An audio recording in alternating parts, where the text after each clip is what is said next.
Olá, bem-vindo a todos que nos assistem. Eu sou o Maurício, seu professor de redação, e aqui nós desvendaremos a redação do Enem, suas características, sua forma, seu conteúdo, seus segredos, cada detalhe com o objetivo de te levar à nota 1000. Sim, é possível. Então, vamos lá. Então nós temos falado do que fazer na dissertação.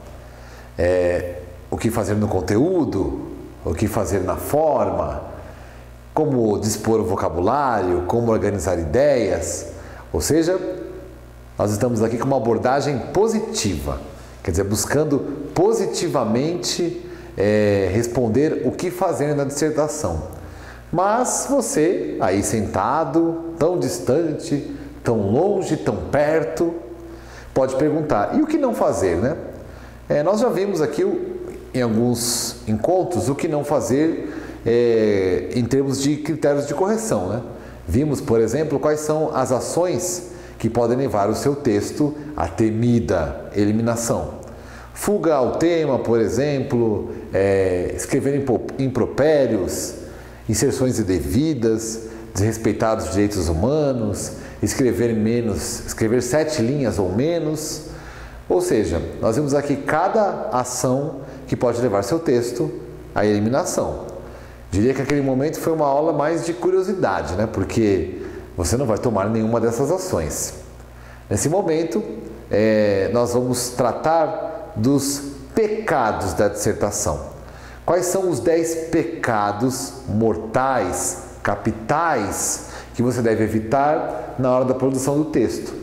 Então, somadas as informações sobre ações que levam à eliminação, nós vamos falar então dos pecados mortais da dissertação. Aquilo que você deve evitar, você deve fugir, assim como o diabo foge da cruz, e não utilizar de maneira nenhuma no seu texto. Olha, há tantas maneiras de tornar um texto ruim, há tantas maneiras de escrever um mau texto, que realmente 10 pecados não são o suficiente para abarcar todos os defeitos que uma dissertação pode apresentar.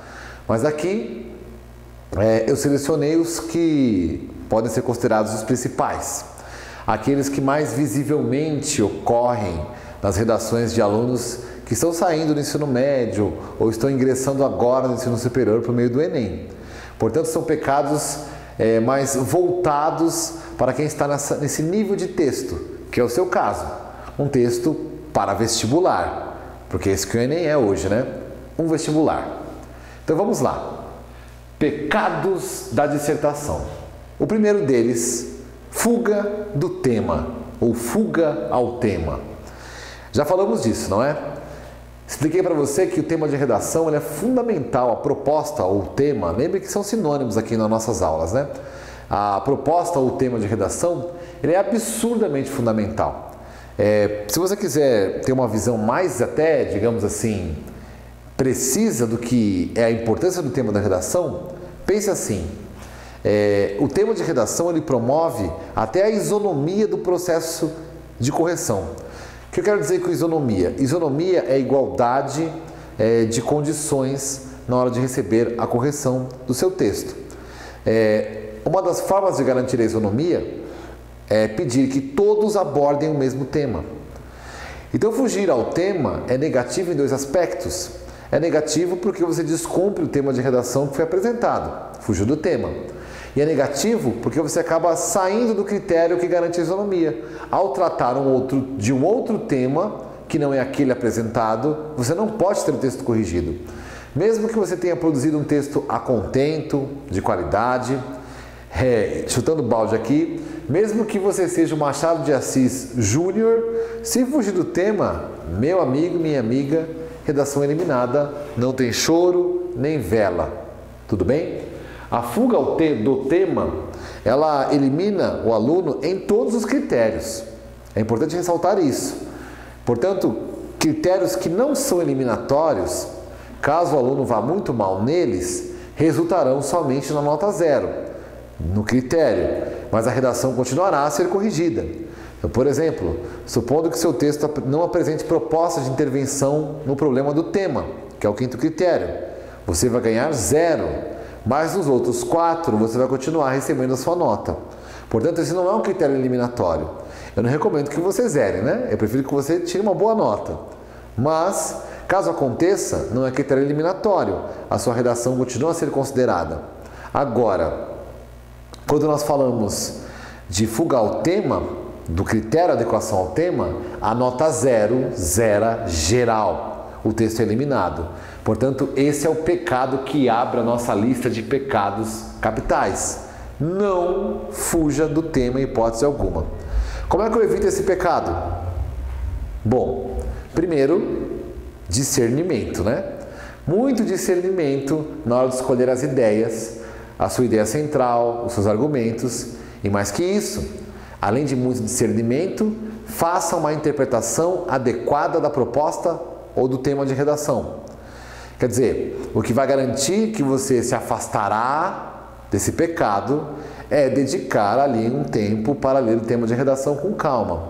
Eu sugiro que você faça uma leitura bem atenta, produza uma leitura ativa, pega a sua caneta lá esferográfica preta de corpo transparente que o Enem exige e sublinhe o que você acha importante, circule, interaja com os textos de forma a dissecá-los. O que é dissecar? É ir lá dentro do texto para que você produza uma interpretação adequada. Ao produzir uma interpretação adequada do tema, você garante que vai abordá-lo, porque por entendê-lo fica mais fácil abordá-lo. Por isso, o maior antídoto contra o pecado da fuga ao tema é uma interpretação adequada da proposta de redação e discernimento. Bom, mas não é o único pecado, né? Pecado 2, uso de coloquialismos. Se você não sabe o que é coloquialismos, lembre da diferença entre norma culta e linguagem coloquial. São duas perspectivas do nosso idioma. Então, pensando especificamente na língua portuguesa, o nosso idioma ele possui, entre outras, duas formas de realização. A primeira é a realização dentro da norma culta, preocupando-se em adequar-se à gramática. É a linguagem escolar, é a linguagem que você desenvolve nas aulas de língua portuguesa, nas aulas de gramática. Essa é a linguagem da norma culta, da língua formal e padrão do nosso idioma. Existe a outra perspectiva, a outra face da moeda, que é a linguagem coloquial. Coloquialismo e linguagem coloquial se referem à língua popular das pessoas no geral. Estou falando só de tal ou qual classe social, e sim de todas. É uma língua mais solta, em ambientes espontâneos e informais. Por isso, ela ocorre paralela à gramática e, muitas vezes, ou quase sempre, ela desrespeita as regras. Por exemplo, o modelo clássico de coloquialismo são as gírias. Utilizar uma gíria é uma forma de utilizar coloquialismos. Trocar, por exemplo, o para, preposição, pelo pra, é uma forma de coloquialismo também. O que ocorre? O texto dissertativo, que o Enem exige e que qualquer vestibular exige, pede expressamente que você utilize norma culta. Então, dos dois aspectos da língua, a linguagem coloquial e a norma culta, a prova do Enem pede expressamente que você utilize a norma culta. Portanto, qualquer coloquialismo que eventualmente apareça no texto vai prejudicar a nota. Por isso, evite o uso de gírias e de coloquialismo no seu texto. Aí você, sentado, enquadrado aí na sua tela, estudando redação para o Enem, vai dizer assim: ah, mas e se eu achar que é cabível? E se na minha redação, naquele momento, eu acreditar que uma gíria pode contribuir? O que eu faço? Pois é. Lembre-se que entre os critérios de correção, não há o critério criatividade, não há o critério pegadinhas, espertas, metáforas. O critério do texto dissertativo avalia somente a objetividade, a adequação ao tema, a coesão. Portanto, a minha sugestão é avalie bem, mas de preferência dispense. Isso é uma sugestão, claro, pessoal. Mas dispensar esse tipo de ação pode evitar frustração, porque às vezes aquilo que você considera uma tiradinha esperta, com uma gíria, com estrangeirismo, com aspas, pode soar para o corretor como algo inapropriado para o gênero discursivo, para o gênero dissertativo argumentativo. Então, às vezes é melhor evitar. Na verdade, quase sempre é melhor evitar. Eu costumo dizer assim para todos os meus alunos: olha, dê preferência a um texto bem escrito, objetivo e claro, que busque se adequar aos critérios de correção. Se você é alguém que escreve muito bem, se você é alguém que tem boas tiradinhas, se você é uma pessoa boa para fazer gírias, ironias e metáforas e etc., sabe o que você faz? Cria um blog, escreva textos fora da redação do vestibular. Não há critério de criatividade. Caso você tire nota 1000, o que eu torço para que aconteça, isso não muda em nada, a não ser o fato de você ganhar nota maior. Não busque reconhecimento pessoal pelo seu texto, busque a sua nota. E caso seja criativo, vá fazer outra coisa, escreva um livro. Tudo bem? Por isso, evite coloquialismos, evite gírias ao máximo. Mantenha o seu texto o máximo possível dentro da norma culta. Aliás, eu posso até reformular a minha frase e dizer assim: mantenha o seu texto estritamente na norma culta. Então evite o uso do coloquialismo. Esse é o pecado número 2. Pecado número 3. Fugir do gênero dissertativo. Coloquei aqui como fuga ao gênero dissertativo. Fuga do gênero. O que acontece? A dissertação é mais do que uma opção que o Enem te entrega. A dissertação é uma obrigação. A dissertação é uma urgência. Você não tem alternativa. Há vestibulares espalhados pelo Brasil que até dão uma opção ao aluno se ele quer fazer uma redação, uma dissertação ou uma carta argumentativa. O Enem não é desse tipo. É preto no branco. Faça a dissertação e só. Portanto, se a sua estrutura textual distanciar-se da estrutura padrão do texto dissertativo, você pode ter a redação desconsiderada, porque o corretor pode interpretar e verificar que você não produziu dissertação. Se você não produziu dissertação, você não pode ter a prova avaliada. Por isso, cuidado para não fugir do gênero dissertativo. E aí você me pergunta, como é que seria fugir do texto dissertativo?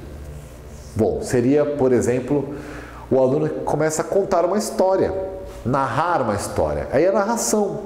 Um aluno que perde tempo descrevendo objetos ou paisagens na sua redação está produzindo uma descrição. Portanto, eu preciso apartar o meu texto de qualquer estrutura textual que não seja a do texto dissertativo. Então, nada de narrar eventos, nada de se perder descrevendo paisagens ou objetos. Lembre-se que a dissertação é um texto baseado em ideias. E é disso que seu texto precisa, de ideias. Uma ideia central, um ponto de vista, argumentos que embasem, evidenciem, ampliem o ponto de vista, uma conclusão que apresente uma proposta de intervenção e pronto. Nada de fugir do gênero dissertativo. Então esse é o pecado número 3, certo? Pecado número 4. Bom, ao mesmo tempo que você precisa fugir dos coloquialismos, fugir das gírias, cuidado com a linguagem prolixa. Olha que palavra bonita, hein? O que é uma linguagem prolixa? Linguagem prolixa é uma linguagem excessivamente rebuscada e preciosista. É uma linguagem que, na intenção de produzir norma culta, acaba se tornando complexa demais, a ponto de beirar a incompreensão. Ou seja, não estou aqui falando do texto bem escrito, que usa um vocabulário rico, um texto que usa um vocabulário preciso. Estou falando do cara que chuta o balde, o candidato que vai utilizar uma linguagem hermética, complexa, intencionalmente. Essa linguagem complexa prejudica a compreensão e não contribui para o entendimento do texto. Portanto, soa como uma linguagem prolixa, rebuscada e desnecessária. Lembre-se que a dissertação é um tipo de texto voltado ao leitor. Você vai apresentar uma ideia, defender uma tese para o seu leitor hipotético e, no máximo, para o corretor do seu texto. Portanto, o que vai produzir, digamos, a mediação é uma linguagem objetiva. Ora, se uma dissertação for produzida numa linguagem prolixa, a ideia que nós temos aqui é que o indivíduo não quer ser entendido. Se ele não quer ser entendido, para que ele está escrevendo uma dissertação? Se quer produzir uma linguagem complexa, para que escrever texto dissertativo? É melhor que o indivíduo escreva outro tipo de texto, um texto literário, uma poesia. Muitos deles são caracterizados pela linguagem rebuscada, prolixa, mas não a dissertação. Portanto, como é que você evita esse pecado? Você evita esse pecado mantendo uma linguagem objetiva e clara, mantendo uma linguagem, digamos, dentro de um objetivo que é ser entendido de forma clara. Clareza, objetividade e vocabulário preciso. Assim você evita a linguagem prolixa. Que mais? Pecado número 5. Desvios graves da gramática.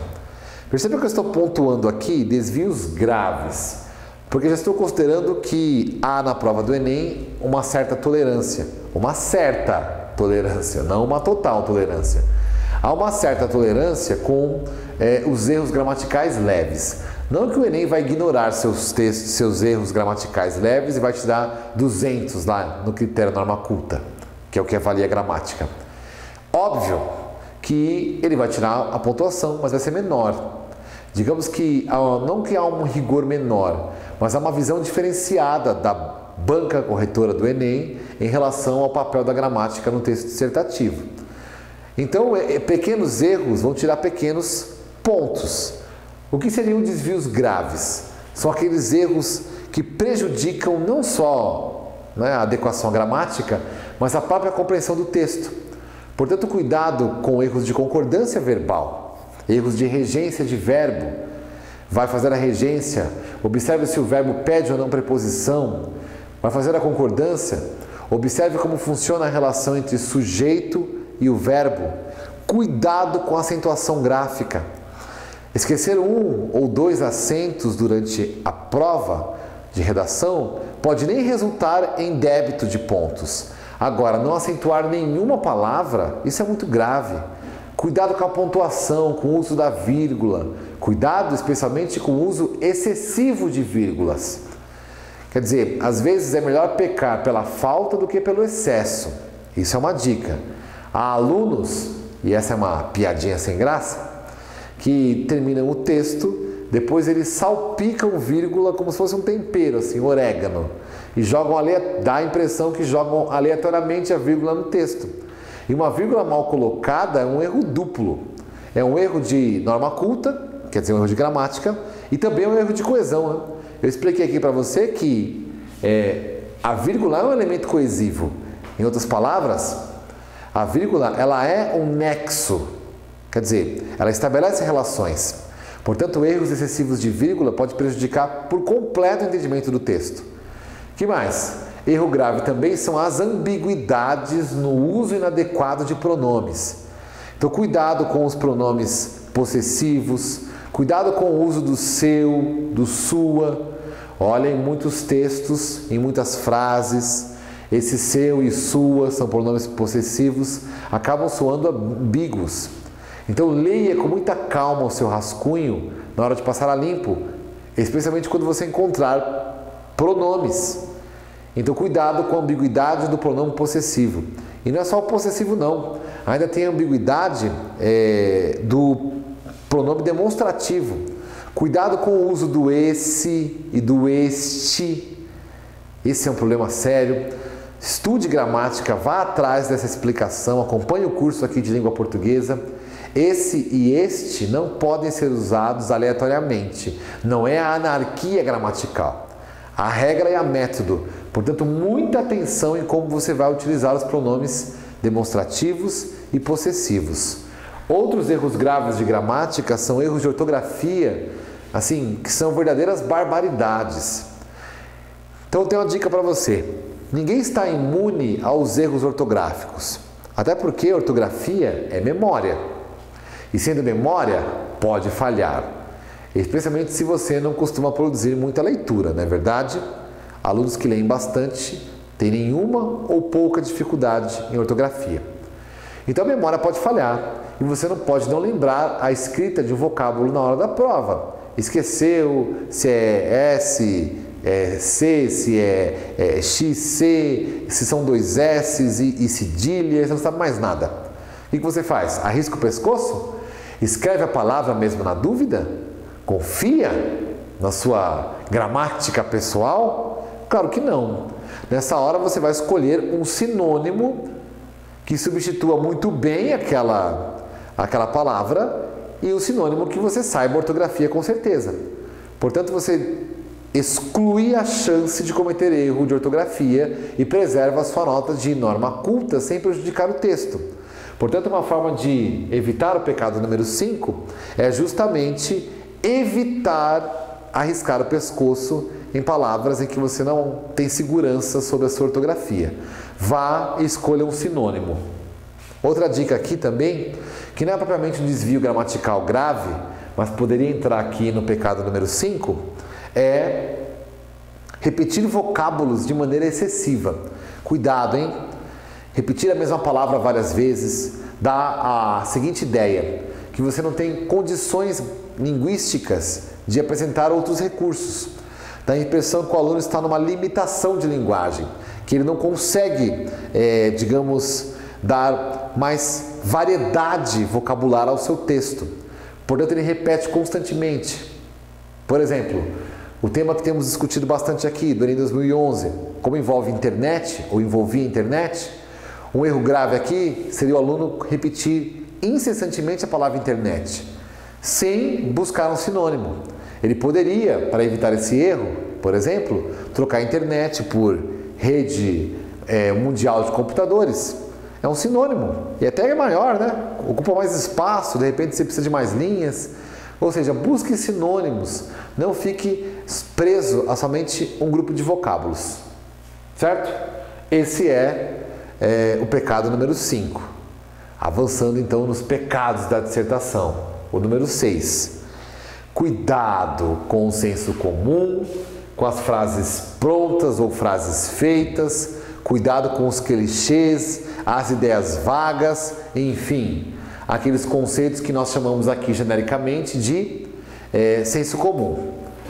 Ideias de senso comum são aquelas que têm uma aparência de verdade, elas são aparentemente verdadeiras, mas não são verdadeiras de fato. São ideias genéricas que as pessoas utilizam no dia a dia, mas que não são, na verdade, ideias embasadas, que podem ser provadas no dia a dia. Então, muita atenção para não entrar no senso comum dentro do seu texto. Por isso, se informe. O maior remédio contra o senso comum é a informação. Outra coisa, cuidado com frases feitas, do tipo, tirar o cavalo da chuva, não é? Analogias do tipo, fugir mais do que o diabo da cruz. Quer dizer, esse tipo de frase pronta, de clichê, ele desvaloriza o texto. Pô, se o aluno está recorrendo a uma frase do senso comum, de tão pouca criatividade, dentro de uma dissertação do Enem, significa que ele não tem recurso. Então é provável que o corretor vá analisar negativamente o uso de frases desse tipo. Então evite as frases feitas e evite o senso comum. O melhor remédio mesmo é aumentar a sua bagagem cultural. Aliás, você poderia nesse momento, aí sentado, frente a frente para a tela, olhando para mim, responder a seguinte pergunta: qual é atualmente o tamanho da sua bagagem intelectual? Essa é uma excelente pergunta, né? Se a sua bagagem intelectual é uma bolsinha assim, ó, minúscula, uma pochete intelectual, com certeza a dificuldade para fugir do senso comum vai ser muito maior, porque você não terá nada alternativo. Então você vai ficar ali repetindo esses bordões e frases prontas e essas ideias generalizantes do senso comum. Agora, se você vem construindo nesse preparatório, uma bagagem intelectual considerável, lendo mais jornais, seguindo bons sites, bons blogs, lendo mais, com certeza essa bagagem intelectual vai te dar muito, mas muito elemento para evitar o senso comum e as frases feitas. Certo? Esse foi o pecado número 6. Vai lá. Pecado número 7. Letra ilegível. E essa é especial para os garranchosos, para vocês que escrevem em hieroglifos, para vocês que escrevem em linguagens alienígenas. Cuidado com a letra ilegível. Isso não significa que a tolerância do Enem é 0. Ah, a letra é feia, pronto, redação eliminada. Não é assim. Mas não espere que o corretor fique lá querendo decifrar a sua linguagem estranha, alienígena, não natural. Ele não vai perder tempo tentando entender aquela palavra. Até porque o corretor ele tem um tempo determinado para corrigir esse texto. Ele não pode perder meia hora lendo seu texto, nem 10 minutos. Portanto, a letra ilegível é um convite para que ele despreze a palavra que não pôde entender. E isso vai provocando lacunas no seu texto que, claro, invariavelmente resultarão em nota mais baixa. Então, letra ilegível, muito cuidado. Aí o que você vai fazer? Ah, professor, eu vou pegar um caderno de caligrafia e vou fazer caligrafia igual a tia Rosinha mandava lá no prezinho. Não, você não vai fazer isso. Até porque, né, já diz por aí que cachorro velho não aprende truque novo. Então é melhor que você tenha cuidado para escrever de maneira adequada, usando outro recurso. Por exemplo, escreva mais lentamente. Na hora de produzir o seu texto, evite escrever de maneira rápida, atabalhoada. Vise trabalhar de maneira mais tranquila. Isso já vai dar uma diferença total na sua letra. Outra coisa, já que estamos falando de letra e tipo de escrita, há restrição para algum tipo de letra? Por exemplo, se eu uso letra manuscrita, né, letra de mão, se eu uso letra bastão ou letra de forma, há algo que restringe esse uso? Não, nada restringe esse uso. Na verdade, a ortografia é de uso pessoal nesse aspecto, a letra, né? Entretanto, é muito importante que mesmo que você use, por exemplo, letras bastão, aqui, todas maiúsculas, que você diferencie pelo tamanho. Ou seja, o que é maiúscula do que é minúscula. Portanto, o mais importante é que o tamanho esteja diferente, não necessariamente o tipo de letra. Você pode verificar aqui na lousa, por exemplo, que basicamente todas as letras são maiúsculas no corpo da palavra. Entretanto, há uma diferença entre a letra inicial, que é maiúscula, e a outra que está ao lado. Essa diferença de tamanho é absolutamente fundamental. Por quê? Porque você indica que ali é uma letra maiúscula, porque é início de frase, porque é um nome próprio e etc. Por isso, senhores de letra ilegível, muito cuidado para não perder nota por conta da sua, enfim, letra especial. Esse foi o pecado 7. 8. Raciocínio desconexo. Bom, na aula anterior, no nosso encontro anterior, nós falamos um pouco sobre essa questão da necessidade de organizar ideias. Você não pode simplesmente amontoar informações dentro do texto, jogar tudo de uma vez, de maneira que as ideias não se liguem pelos parágrafos. Há textos que eu costumo dizer que cada parágrafo é uma perspectiva nova. O aluno vai pulando de ideia em ideia, pulando de galho em galho, sem conectar esses elementos. Isso é, com certeza, o raciocínio desconexo. Não se constrói uma linha argumentativa, não se constrói um processo coesivo ou coerente. Você não pode simplesmente enfileirar ideias no papel. Você tem que cuidadosamente produzir a relação entre elas, as ideias. O parágrafo deve ser entendido como uma estrutura de organização textual. Aliás, essa é uma ótima definição para parágrafo. Ele é uma estrutura organizadora do texto e dentro de si mesmo o parágrafo tem um tópico e um desenvolvimento desse tópico. Eu mudo o parágrafo quando eu mudo o enfoque. Porém, o enfoque seguinte deve se relacionar com o enfoque anterior. O bom parágrafo é aquele que desenvolve o seu tópico e prepara a chegada do próximo, criando a partir dessa relação entre introduzir, desenvolver e preparar o próximo parágrafo, as relações coesivas. Por isso, raciocínio desconexo em geral está ligado a mau uso de parágrafos.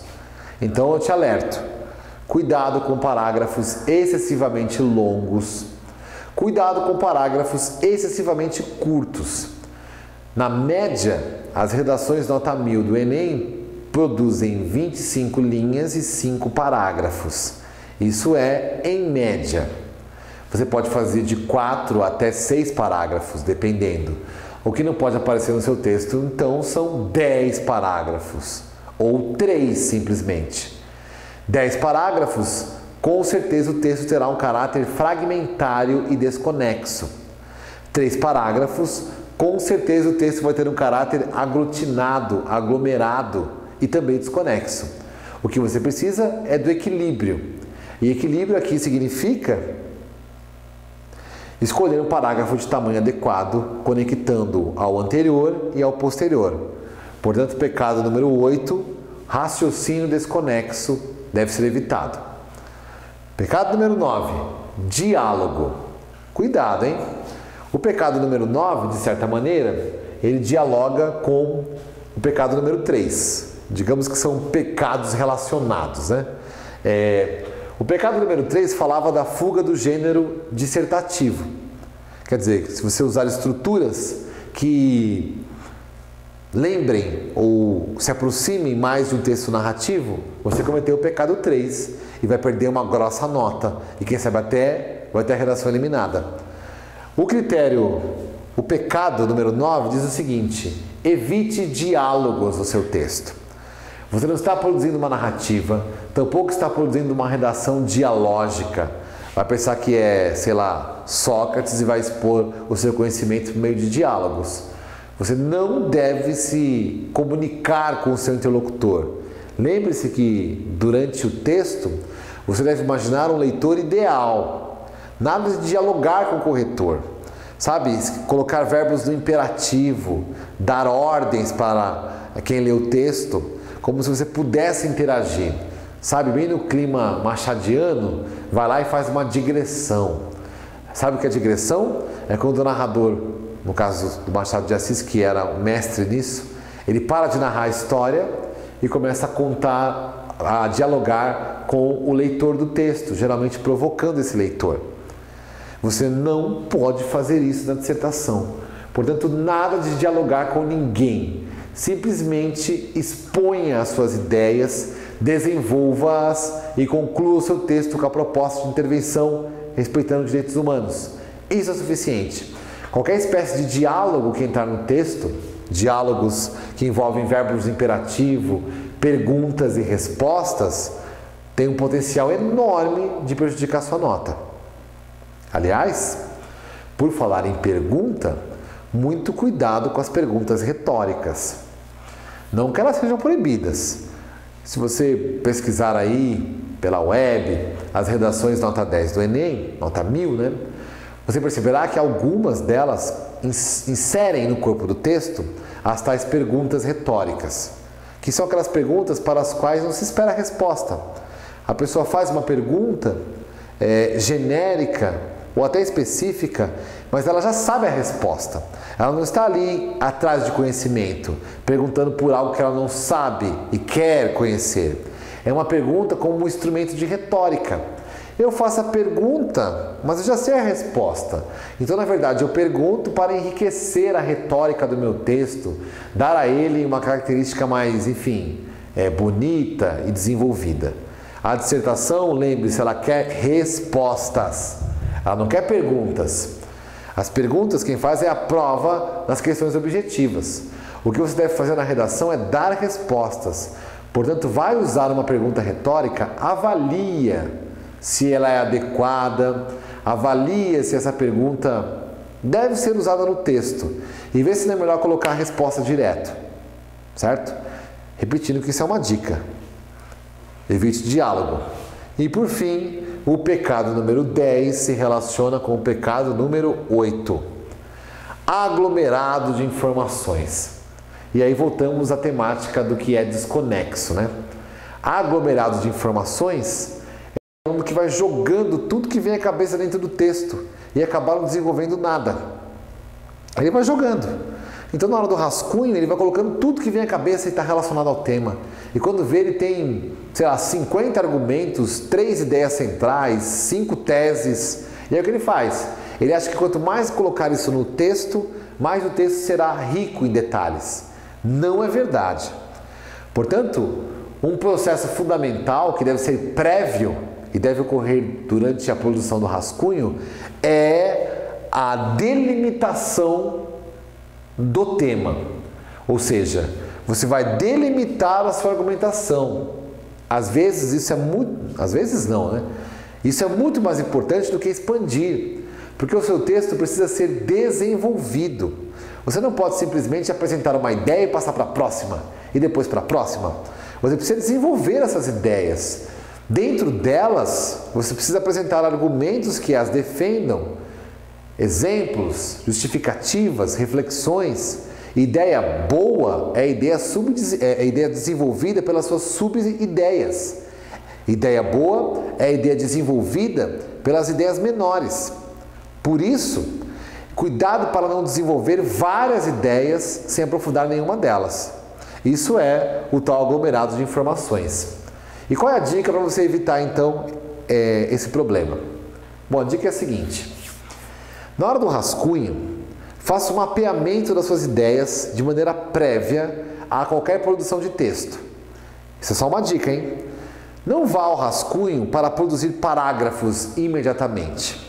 Claro que você, hora ou outra, vai ter que começar a produzir os parágrafos que depois, eventualmente, irão para a folha final de respostas, né? A folha em que você vai passar limpo o seu texto. Mas antes de chegar nessa etapa em que você escreve já o parágrafo, tente mapear as suas ideias. Faça as perguntas que sugeri no nosso último encontro. O que eu penso do tema? Por que eu penso isso do tema? E vai elencando a sua ideia central, os argumentos periféricos que defendem essa ideia. E depois de mapear, o que você vai fazer? Delimitar essas ideias. Delimitar significa selecionar aquelas que são mais relevantes. Aquelas que são mais relevantes não são necessariamente as melhores, mas são aquelas que você tem melhor condição de desenvolver. Cuidado para não escolher uma ideia excessivamente complexa, da qual você não dará conta. Às vezes é melhor desprezar essa e pensar em ideias mais objetivas, que você consiga desenvolver com mais facilidade. E você só vai ter opção ou opções de argumentos se você mapear de maneira prévia. E assim você vai evitar o aglomerado de informações. Tudo bem? Estão aí então os 10 pecados capitais e mortais que geralmente aparecem nas dissertações. Só de você evitar esses pecados e seguir as dicas de estrutura, forma e conteúdo da dissertação, é evidente que você vai angariar já boas notas no seu texto. Então atente a cada um desses pecados para não cometê-los. Vamos repassar um por um então. Ó. Fuga do tema. Não faça. Qual é a solução? Interpretação adequada da proposta de redação. Ou seja, ler o tema com cautela vai te ajudar a evitar. Pecado 2. Uso de coloquialismo. Solução. Não use qualquer espécie de gíria ou abreviação coloquial no seu texto. Cuidado com pra, cuidado com outros tipos de coloquialidades, de expressões coloquiais que são típicas da língua portuguesa falada. Solução para não usar coloquialismo é manter-se exclusivamente dentro da norma culta da língua portuguesa. Pecado 3. Fuga do gênero dissertativo. Solução. Conheça como funciona uma dissertação. Planeje a sua introdução, seu desenvolvimento e a sua conclusão. Saiba o que fazer na hora de produzir dissertação. Se afaste da narração, se afaste da descrição e mergulhe de cabeça na defesa de ideias. Portanto, fuga do gênero dissertativo, a solução é conhecer a dissertação. Linguagem prolixa. Evite. Solução. Vocabulário preciso e direto. Desvios graves na gramática. Solução: acompanhar o curso de língua portuguesa aqui e estudar mais gramática, especialmente ortografia, concordância, regência, etc. Senso comum e frases feitas. Como evitar? Ter mais informações, manter-se informado, produzir uma argumentação embasada. Letra ilegível.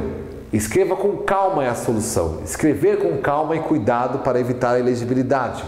Raciocínio desconexo. Use os nexos com competência.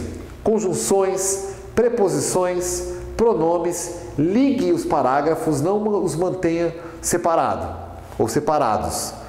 Diálogo. Não converse com ninguém. Expresse as suas ideias simplesmente. Isso é o suficiente. E 10. Aglomerados de informações. A solução é delimitar as suas ideias dentro do seu tema. Eu acho que dá para evitar, não é? Então, boa sorte! Esse foi o trabalho do momento. Acesse aí os nossos links para mais informações. Acompanhe os nossos cursos, aprofunde seu conhecimento e, acima de tudo, bons estudos e boa sorte!